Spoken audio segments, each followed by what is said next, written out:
இது ஏஜேஸ் home garden. நம்ம செவ்வந்தி எல்லா பூவும் பூத்து ஓஞ்சாச்சு. 1-2 மொட்டு சின்னதாக இருக்குது உள்ளால. இது வருமா இல்லைன்னு தெரியல. வரலை அப்படின்னா இன்னொரு 1 வாரம் பார்க்கணும். அப்புறம் இதில் இருக்கக்கூடிய நல்ல பச்சையாக இருக்கக்கூடிய ஸ்டெம்மெல்லாம் எடுத்து புதுசாக கட்டிங் போட்டுற வேண்டியதுதான். அப்புறம் இது வெள்ளை செவ்வந்தி. இது அப்பப்போ தளிர் வந்து மொட்டு வச்சு பூத்துக்கிட்டு தான் இருக்குது, நல்லாயிருக்கு. அப்புறம் நம்ம செடியில் தக்காளி செடி ஒரு மாதிரி பூச்சி வந்துருச்சு, அதனால் பிடுங்கி தூர போட்டேன். அதில் 2 மிளகா நாற்று ஊனி வச்சுருக்கேன். 2 மிளகா செடினுக்கு பாருங்கள். பீர்க்கங்காய் செடியும் இது அவரை, கோழி அவரைன்னு நினைக்கிறேன்.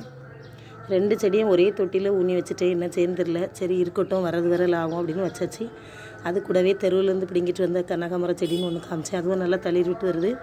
பீர்க்கங்காய் செடி நல்லா இருக்குது, நல்லா வளர்த்தியாக வந்துச்சு. ஆனால் அவரை இப்போ தான் லேட்டாக தான் முளைக்கவே செய்தது. செடி நல்லா இருக்கா? இதுக்கு என்ன உரம் கொடுக்கலாம் உங்களுக்கு தெரிஞ்சதுன்னா கமெண்ட் பண்ணுங்கள். தேங்க்யூ. வீடியோ பிடிச்சிருந்தால் லைக் பண்ணுங்கள்.